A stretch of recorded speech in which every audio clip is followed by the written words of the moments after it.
one thing that must be solved: the vacancy in Tuscaloosa for a new head coach. I mean, Because, Matt, for the first time in 17 years, us two have the same amount of national championships as the head coach at Alabama. Because there is none, as the great Michigan State product, Nick we Saban, did it. has stepped aside. We did it. This is very interesting for a myriad of reasons. Or is it myriad? It's probably myriad, right? Oh, Myriad. please, you were close enough either way. Yeah, you're Sounds fine. good. You're fine. Yeah. For an abundance of reasons. Hey, there we go. Nice. For a superfluous amount of reasons. Oh my god. Oh, stunt on these. Wow. There has been chatter now since this has been reported that Alabama expects to have a head coach in the next 72 hours, or at least that's what they told the team. That's quick. Now, we'll talk about Saban and his impact and all that, but that's very wild to me because let's say there's a Dan Lanning done deal, right? And that's been done. The fact that nobody knew that Saban was retiring, I'm talking about his closest confidants are telling ESPN right now that they're shocked. He was interviewing assistants this morning and yesterday. Nobody saw this coming. Stephen A, I don't know, he's probably exaggerating because it's Stephen A, but he went on ESPN and said he talked to Saban last week and they were talking about next week or next season and all that. Nobody saw this coming, and now you're telling me that Alabama has the next coach done deal and wrapped up. If that's true, just the way this was done was just impeccable. I guess say it's Lanning and Saban goes and he calls Lanning 2 days ago and he's like, Dan, if you want to be the next head coach of this program, here's the job. Just you're not allowed to tell anybody, otherwise it's all going to fall apart. They're probably gonna have better people reach out. Someone from the NFL is going to come running here, so you better keep your mouth shut. Yeah. Dan's like, yeah, sure, I got it, no doubt. But then when you start talking numbers and agents get involved and Jimmy Sexton has to go and make sure that other kind of clients of his are approached and they can get their raises and he has a fiduciary responsibility and all that. I just don't understand how all of this gets so quietly, seamlessly transitioned to the next coach in the next 72 hours. But allegedly that's what's happening. Maybe it's just naive of me, but is it just as simple as when Alabama calls, you pick up and you start talking to them? It doesn't have to be this painstakingly long thing. That is the one program in the nation that can just go shopping for almost whoever they want. Save Kirby Smart. I don't think they can go get him. Yeah. Maybe not Ryan Day, maybe not Harbaugh, but it's less than a handful, right? Because there's even Steve Sarkisian is being thrown around right now. He's at Texas, for crying out loud. Do you know how much money and resources and history they have there? It's if you could poach the Texas head coach, maybe it just is that easy where, all right, Saban steps aside and then Dan Lanning is already on that jet because he knows that clock is ticking. Time to sit down for an interview with them. Maybe that's naive of me. Maybe it is. No, I think there is some validity to that because I don't think they'll even be able to land Sark. So then you have kind of you've already weeded out 5 guys, and then who's left? It's Dan Lanning. It's Dabo Swinney, who I think would burn the program to the ground. That would not be good. Yeah. And Kalen DeBoer, I've been talking about October, how I think that he has some fraudulency to him with kind of Nick Sheridan handing him Michael Penix, then Jake Haener being handed to him, and then him just getting Penix again and hurting an elite wide receiver room, and Ryan Grubb not leaving his side, not even willing to go to Alabama. It's just a culmination of a perfect storm that got him here. I think there's some fraudulency there. And then I don't even know who the 4th candidate would be. So at that point, if you're Alabama, you're thinking, all right, it's Dan Lanning. That's how easy it is. So I do see some validity to that. I guess you really don't need to have started talking numbers until tonight. Maybe agents and stuff didn't need to be involved. Saban just simply needed to call Lanning a day or two ago and just say, hey, you're going to take this job. And he said yes, and the process starts today and should be done in 3 days. And that's probably the best, most realistic way it went down. But Saban, the guy probably is the best coach of our generation. I never got to see John Wooden. I think what he's done is more impressive than Bill Belichick. He has done it with kids recycling through every 4 years. He didn't have Tom Brady at the helm for 15 years. Or however many, 20 something years. So I think he's the greatest coach of all time in this era of sports. I don't know if you agree or disagree or have a strong opinion, but it's that's tough. That's quite really quite tough. the day. I mean, Tom Izzo was really good. So like that, I'm just gonna Yeah, throw that one out there right now. fair. Oh boy, that is a really good one because you could say that like, oh, he just always gets the best recruits and like, of course, he won all the Yeah, time. But like, he also did it at LSU right. and he continued it at Alabama. And the Alabama he took over, Yeah, not in great shape. And look, there are other programs in the nation that get top flight recruits, but they don't win right. at a clip that he does. And I want to go to a tweet right now. This is from Jason Starrett. He tweets, "My favorite Nick Saban stat, even if you exclude Alabama's 6 national title winning seasons under Saban, the Tide still had the best overall win percentage in the FBS since the start of the 2009 season at a .864. So that just goes to say, even when he wasn't winning titles, he was putting immaculate teams on the field still. It wasn't like, oh, every once in a while he had a 6-6 season, or okay, it was, a really good year and then some down years and then work his way up. Like, no. This man had the Tide on point every single season, basically, like once he got the machine turning early on. So it is amazing what he was able to do there. And hey, started here in East Lansing. Let's go. Yeah. Or Toledo, but we're not here to talk about that. We're here to build an agenda. First Power 5 coaching job is what matters, Matt.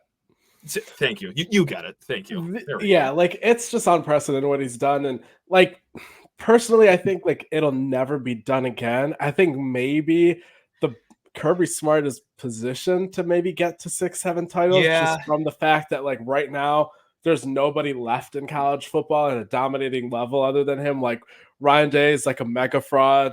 Dabo Sweeney's cooked.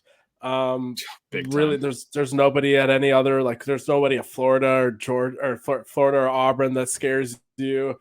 Texas A&M, I guess we'll see what Elko does. Like Oregon is like what the second most threatening program from a stability resources perspective behind Georgia. Now, if Harbaugh leaves Michigan, like I don't know, like what, like if like I guess he can do it. But my point is like it's so hard in the modern era of parity. Like not when you're playing like Ypsilanti Community College and beating them by 100, like before there was color TV. Like today to win 6 titles at one school and like no scandal, which I'm sure being in the SEC helps, and there's no really any sort of down year of 2 years, like you missed on a quarterback before the portal era, and like you didn't just have like 2 7-6 seasons like out of nowhere. Like I don't know. I just don't think anybody will be able to replicate this, like no matter how hard they try, but we'll see. Kirby's going to have a shot, but I don't know if he does it.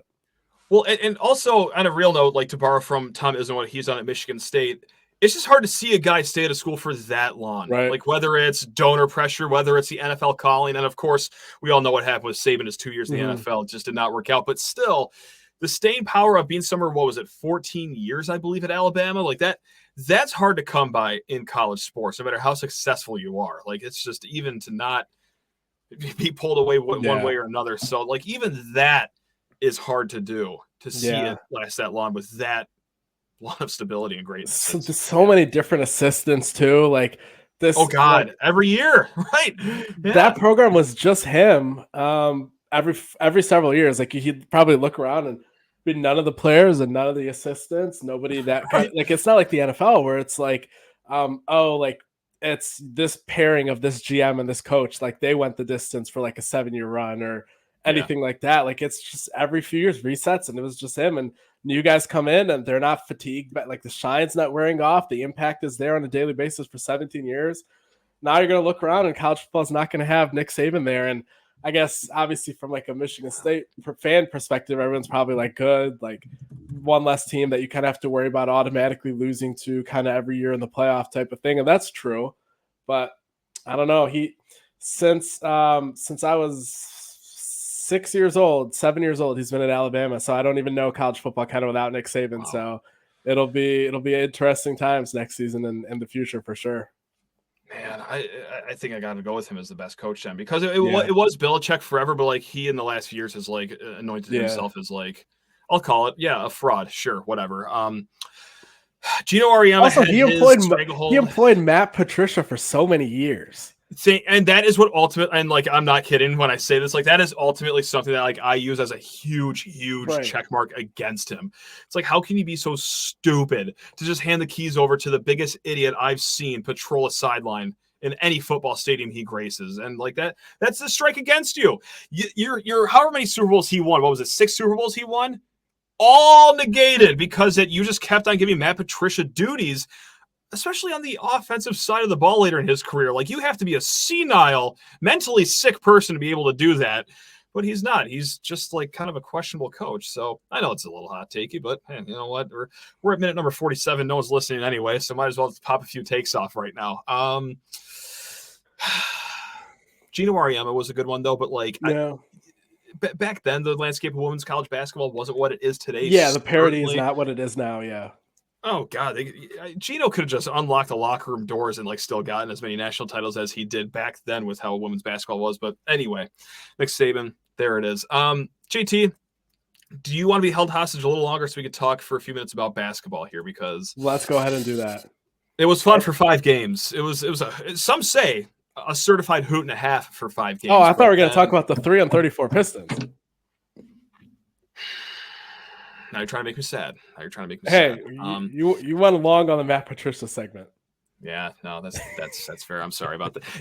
Actually, what one of the saddest moments of like the end of the year is when I got the text that the Pistons finally won. I was really hoping they could drive that losing streak up to 40 games. That was the number I wanted to see. I wanted to see them hit a hard 4-0. But no, unfortunately, they fell 11 games short, whatever it was. Matt, when I was watching the process era Sixers, the one that went 10-72 or 9-73 or whatever it was was like their second or third game of the year, and they were playing the Warriors, and it wasn't the Warriors, like it wasn't like the team that ended up setting the record, but it was like 2 years before that, and like there was like Steph was there and stuff. They came out and they beat the Warriors in like the third game of the season. I'm like, all right, like maybe they could sneak in as like an 8 seed, a 9 seed. Like, they didn't have any good players. Like Andrew Bynum sat the whole season out. Like Royal Ivey was the starting point guard. Tony Roten was just playing like it was Hoop mixtape season. Like, I knew they weren't going to be good, but they do that, and then they go like 10-72 all year long, and it was good. It builds character, so you guys should enjoy it. And the road at the end will be even more painful when you lose in the Eastern Conference quarterfinals every year, like the Sixers do. Great callbacks there with those player names, man. But the Pistons had the same start to their season, like that they won 2 games, and during the offseason, like there's some sick fans that were saying, hey, 8 seed. Or in this day and age in NBA basketball with the play-in tournament, like you have to go out of your way to miss the playoffs now. Like to not even be included in the play-in. And the Pistons aren't even going to be 30 games back of the play-in. Like it's tough shakes here in Detroit. So you know what? I'm glad we talked about the Pistons, because that makes Michigan State on the court not seem all that bad. All they did was just lose to Northwestern, and like, who isn't doing that these days? Who isn't losing on the road in the Big Ten, actually, these days? If you're hitting the road anywhere, boy, well, unless it's Ann Arbor, the Grim Reaper is coming for you. I don't care if you're number 1 Purdue. I don't care if you're Penn State. Like, it's tough to hit the road again. Yep. So Penn State was a bad example for what they just did, but it's just tough. So with that said, it's Thursday night. Illinois, the computers have you losing this game by 4.3 points, but Terrence Shannon out for Illinois. Michigan State on paper, look, I know the game was ugly against Northwestern, the final score, but on paper and even the eye test, it's like it wasn't all that bad of a game from Michigan State. No, not at all. Off a 5-game losing streak. Is there any optimism going into this one against the Illini? I honestly didn't see a lot of, like you just said, like I didn't see a lot of negative kind of. Okay, so like the 26 minutes with no points, no rebounds, no assists from one player in particular, like that didn't help. Right. But everywhere else in the box, that goes or watching the game, it's like, yeah. Like that's just gonna happen every few games. So kind of just used to that by now. But with kind of where I was coming from, there was like after the game, like Izzo was kind of furious, and he said like it wasn't Spartan basketball, and I mean, it's good to see like the standard is high and that's his job. But like, I kind of really wasn't feeling that way about it. It's like they made a ton of tough shots. They got out rebounded, but that was the center position has just been that way. Like that's just it's not necessarily effort. Like this roster has been constructed in a way where the center position's not good enough against most teams that play against. And that kind of is just like, I didn't really see like a lack of effort there. Like I thought, it was just a game that they just lost. Like it was a simple loss. It wasn't they came out asleep. And I don't know, Izzo sees it differently. He knows his guys better. Maybe I'm wrong. Maybe people listening to this are wrong. But I thought they just simply got beat, and that was the end of it. I think so too. And look, not to just be a blind defender of all things Michigan State, because look, if you don't think that I just talk mean or not talk mean about this team after losses, go listen to me after any other loss. But with the rebounding thing, like if you go back and watch the first half, they gave up 8 offensive rebounds. Sure, there were some that were box out base or whatever, but there were some that were just really odd bounces that just went Northwestern's way, that there's nothing that even boxing out can do about that. Like, namely, well, how about the shot that went off the side of the freaking backboard, went right to a Northwestern player, and then, little floater, 2 points. Like, there was just stuff like that where it's like, I don't think I've ever seen in the history of watching basketball a ball bounce off the rim quite like that. But again, this wasn't the whole story of the game, but it was just stuff like that. And sometimes, I hate to do this, but you just got to tip your cap to Northwestern, a team that's beat us 3 times in a row, and that's never acceptable. But yeah, it wasn't as bad as I thought it was during the game. Like when I looked back at it, watched a little bit more of it, it's like sometimes you just got to chalk it up to the game as the game, man. I don't know. It has not been like that the whole season. Like there are some losses that have just been disgusting and inexcusable, but that wasn't it for me on the Northwestern game. So yeah, I don't know. I think that right now they are in a tough spot because you lose to Illinois and you're 1-3 in the conference. But that's not fun. 1-4 in the conference. 1-4, sorry, yeah. Like, but at the same time, like I don't look at this team and I say, all right, this is a disaster, pack it up, which is what you should be saying at 1-4 in the conference play. So it is tricky. Right. No, I don't think they're going to win the national title. I thought before it's just in. Started, okay. Probably would do wow. I thought they probably would have like the 3rd, 4th kind of.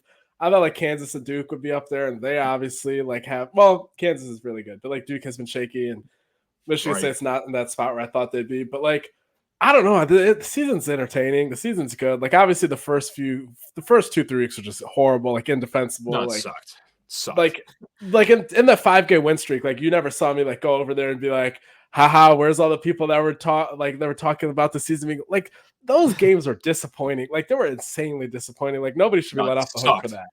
But like the next 5 games, like destroying Baylor, like part of the fan experience is not just the banner at the end of the season and the national title. It's like on a daily basis, do you enjoy kind of saying my team plays tonight? Right. Yeah. So like for a good part of the season, I think that will be the case. And hey, maybe this was as good of a shot for Izzo to get number 2, and maybe he doesn't get it. But at the end of the day, like I'm not as down on the season as kind of I was after the first 2 weeks. And I think on a daily basis, they can go out there and beat anybody, and that's kind of all you can ask for. And we'll see what happens against Illinois. I don't know the exact metrics of how Illinois looks without Terrence Shannon and whether or not necessarily that hurts them as much, because I think there's some merit to kind of Illinois fans, or maybe I don't even know if it's Illinois fans, but there's discourse out there that they kind of look more cohesive when Terrence Shannon's not dominating the ball, and I don't know necessarily if that's true or not, but we'll find out. We'll find out kind of how that plays into things, and we'll see. I think they have a sense of urgency. AJ Hogarth right after the game said that Illinois is a must-win no matter how you slice it. So I like where their head is at, and after how mad Izzo was after last game, I think they'll definitely come out focused, and we'll see what happens after that. Because JT, if they win, and this is just the perfect yin and the yang of the fan experience here, especially for Michigan State basketball fans who are always at either end of the major spectrum here. It's been not fun so far this season. The loss was not fun against Northwestern. A lot of people are crying for the NIT to just start already. But however, JT, you beat Illinois. You're 1 game back at Purdue in the Big Ten chase. Like, is it time to start believing again? Like, is it like, can we all just be roped back in that quickly? Because let me tell you, I think I can. Because a handful of games after that, you get 2 at home, you hit the road to Maryland. Maryland stinks this year, and it's hey, I hand up. I will be drinking that Kool-Aid immediately if the final buzzer sounds against Illinois and we're coming on top 72-71. Like, oh yeah, Big Ten title back in play, baby. That's right, like 1 game back of the Boilers. So that's where I am at delusion wise. Yeah, this is fun. Yeah, not a bad take. I think thanks, Purdue, man. Like if this is not the year they finally make a Final Four. I don't know what. I think it is, though. I think it is. Yeah. You know, I thought that until they lost to a Northwestern team, they lost to Chicago State. And then I'm like, okay, you know what? it's kind of valid after seeing Michigan State play them. And then Northwestern almost loses to Penn State tonight. They win by 4. I don't know what to make of anything. We'll wait till March. We'll see what everyone is, and then because right now I have no idea. No, it's tough out here. Yeah. Do you have any idea about the NFL playoffs, though? I know we're going way off on a tangent here. This has nothing to do with Michigan State. No, I'm sure there's a few Spartans playing in the playoffs coming up, but we don't have to talk about that. Eagles linebacker Ben Van Sumeren. Starting linebacker Ben Van Sumeren, may I add. Let's just sprinkle that in there really quick. In week 16, yes. Jaden Reed, obviously. Kenneth Walker nearly missing. Who will have a new head coach next year? Sorry, what do you think, Matt? No, I said Kenneth Walker, who nearly missed the playoffs, who will have a new head coach next year. What do you make, Matt, of the NFC playoff picture in terms of – because I have a take, but – yeah. And I've also already told you this take, so it doesn't help. Like, I can't hold it in a suspenseful manner. I probably forgot it. Yeah. So the way that I see it, and the reasons, let me start with the reasons first. The Cowboys. I have never in my life, literally in my entire life since I've been born, 1998, I've never seen the Cowboys win 2 playoff games in the same postseason. I'm pretty sure, because I think they only have 4 playoff wins since 96. Sounds right. I do not believe that Kyle Shanahan and his cowardly ways of calling plays in the playoffs and his team being mentally soft can go to a Super Bowl. Okay. Not with Brock Purdy as their quarterback. No. I do not believe the Packers can go all the way to the Super Bowl. The Eagles are finished. The Eagles wouldn't beat Cass Tech. If they somehow beat the Buccaneers, I fire everyone on the Buccaneers. Matt Patricia is coming off the 2 weeks ago. Matt Patricia put together the worst defensive performance in the DVOA era since they started keeping stats. He put together the worst performance by success rate in 17 years since an Eagles 2006 loss, I believe. This is the worst Eagles collapse ever that I've ever seen. Okay. It's tough. They literally cannot cover anybody in the middle of the field. They cannot rush the passer somehow, mostly because they can't cover anyone in the middle of the field and the slants are open all game. Jalen Hurts has literally nowhere to throw anytime a team blitzes. They have no hot reads in the offense. They have no routes there's no semblance of any crossing route. There's no semblance of a slant. Their whole offense is out routes 15 yards down the field, opposite hash, making Hurts make the hardest throws. And hey, Matt, Wink Martindale, you know what he does? He likes to blitz. Guess what the Eagles do, Matt? Against 80% blitzes. They have 0 solutions for the blitz in year 3 of this offense. 0 solutions. It's Hurts, get the ball, do some hero ball stuff, even though the only routes we give you are 4 verticals. And hey, we're not going to use a really good offensive line to our advantage in the running game. So it's just go out there and just, hey, do something. And anyway, basically my point is the Eagles are not making the Super Bowl. The Buccaneers are not making. I like the idea of Sirianni telling Jalen Hurts in the headset, just do something. I don't know, just go for it. I've never seen anything like people say all right, like he can't be as bad as Jay Johnson, or like this can't be the worst offensive coordinator you've ever seen. Okay, maybe in a vacuum, like maybe Brian Johnson, Nick Sirianni know more ball than Jay Johnson. But if you gave anybody AJ Brown, Devontae Smith, Dallas Goedert, Lane Johnson, Jason Kelsey, Cam Jurgens, Landon Dickerson, Jordan Mailata, Jalen Hurts, like you cannot give anybody these pieces and not even figure out how to handle a blitz. They don't even run the ball more than 2 times in a drive. If they ever feel like ever going in the short yardage game, they'll just throw a bubble screen to Julio Jones, who's like 45 years old, and they'll have 112-pound Devontae Smith blocking for him, who gets hurt doing this every other time. Then AJ Brown's on this side throwing temper tantrums, as he should. Anyway, Matt, the escape rooms they're planning for team chemistry are not going to help when the coaches are absolutely no, they're not. All the way back to my take that I started this topic with. Those teams I listed cannot make the Super Bowl for the reasons I stated. The 2 teams I have not listed are the Rams and the Lions. It is my belief It is my belief that the winner of the Rams and Lions game is the NFC representative for the Super Bowl. What do you think about this take?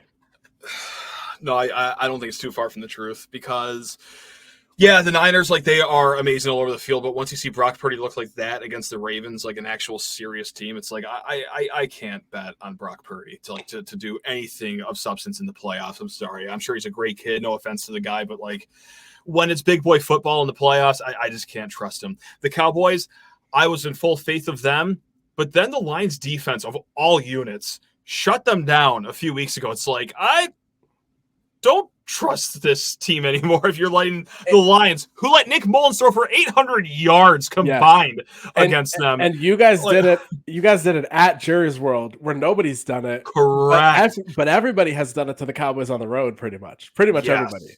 So, yes. Yeah. So I am right with you. I feel like the Packers, I don't have anything analytical. I just think like the magic ride has to end for them eventually. But I am with you. I'm going to wrap this up and be short here. And I'm going to just have my crisis right now because, JT, I'm a Lions fan. I feel sick about this game. I would have felt sick about this game if we were playing Divine Child High School. Like the first playoff game at home in 30 years, there's going to be a lot of anxiety. Shout out to Theo Day and Dylan Senda. One time for Theo Day and Dylan Senda. Yes, good call right there. But I'm scared of Brian Allen's Rams. I'm scared. I'm terrified of the Rams. And I pointed that out too after they, against all odds, beat the 49ers in Week 18, which if you watch that game, which I watch every single play, I can't believe how far the Niners went out of their way to lose that game, dropping every conceivable pass. Anyway, I'm over it. After that game, I tweet out, great, it's Stafford and the Rams. And people are in my mentions being like, oh, grow a pair, or oh, you're soft. Yeah, I am. Yeah, 100% I'm soft. I do not want to see a Rams team that's 7-1, that has two receivers in Cooper Kupp and Puka Nacua that could hang up 150 yards each on this line secondary. And oh, by the way, the guy slinging the ball is playing silently the best football of his career the last few months. So no, I am soft. No, I will not grow a pair. I will be terrified of this game because the Rams look amazing on offense, and we're not going to waste too much time on this, but the defense ain't looking too shabby either over there. So yeah, I'm already spiraling. It's 4 days until kickoff, and I feel like I should be in a padded room with a straitjacket on. So it's yeah. Well, so we're two very optimistic fans about our teams right now. This is you better hope that Jimmy Lake and the LA Rams do not have the Lions offense in a straitjacket. But Matt, I believe the Lions will win. I believe continued sustained success that we've seen throughout the year will continue here into the playoffs. With that said, putting money on the Lions is not great value. Well, it's pretty good value. But you know what's great value, Matt? And the team that I think has the second best chance of winning the NFC is who I bet on, along with the Ravens. So again, this is not going to work because this camera doesn't focus for some reason, but just proof that there's a screenshot on my phone. Sure. $20.50 on the Rams and the Ravens to play in the Super Bowl wins you $1,000. So if Lions fans are looking to hedge their bets, that is an opportunity to do so. But it'd be a really big shame if the Rams beat the Lions and then just lose next round. So maybe not the best bet. And then the only other bet that I have is a $3 bet for the exact score of the Buccaneers-Eagles game to be 27-16 to win over $1,500.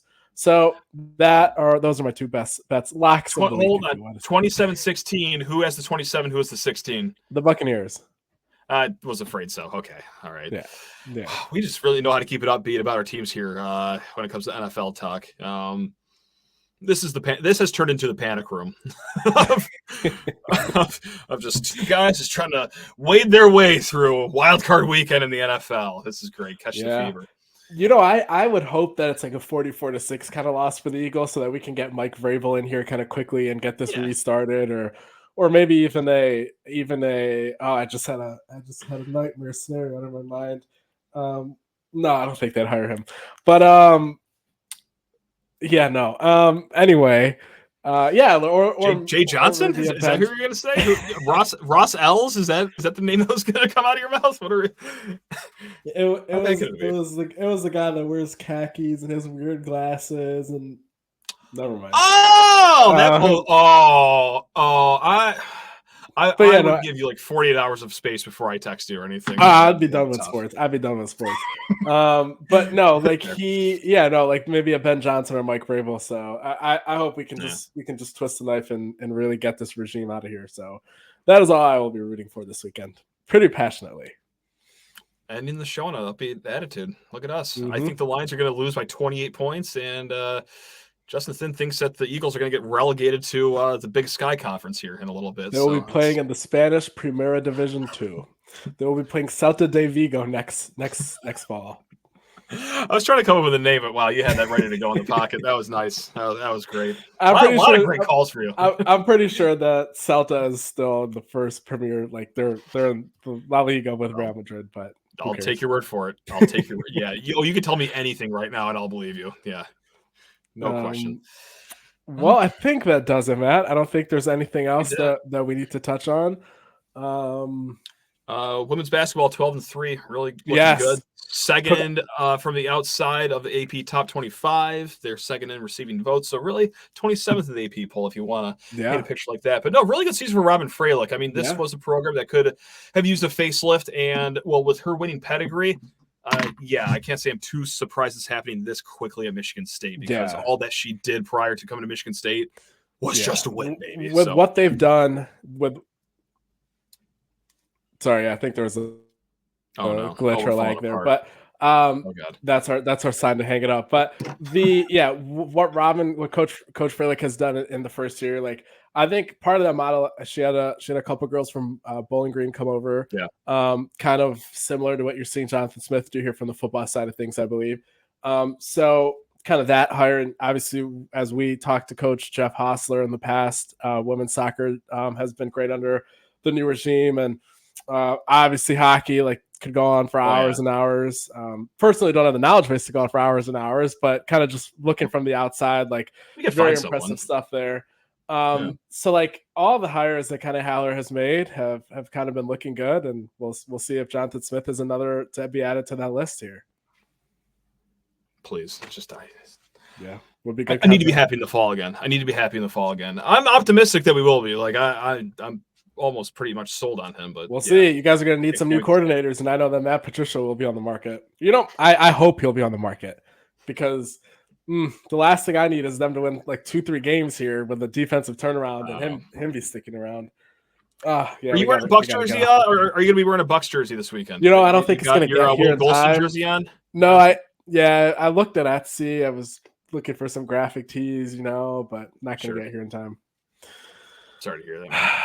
I'll just paint my face, all weekend, go to the gym with my face painted and go to work on Monday with my face painted and call it a day. No problem. Yeah. Cool, man. Yeah. Cool. With that, this is the end of this week's episode of the SD4L show. That was Matt Sheehan. I'm Justin Thind. Make sure you like and subscribe, especially like as well.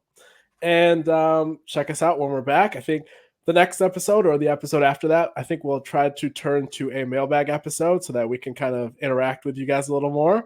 And hopefully we'll make it fun, throw in some non kind of sports questions in there, some sports questions, and we'll kind of hit them all. So appreciate you guys joining. And it was good talking to you, Matt. And we'll see you guys next time. Love you, JT. Love all you watchers, listeners. You guys are truly the best. Love all Spartan Nation. Go green, guys. Go green.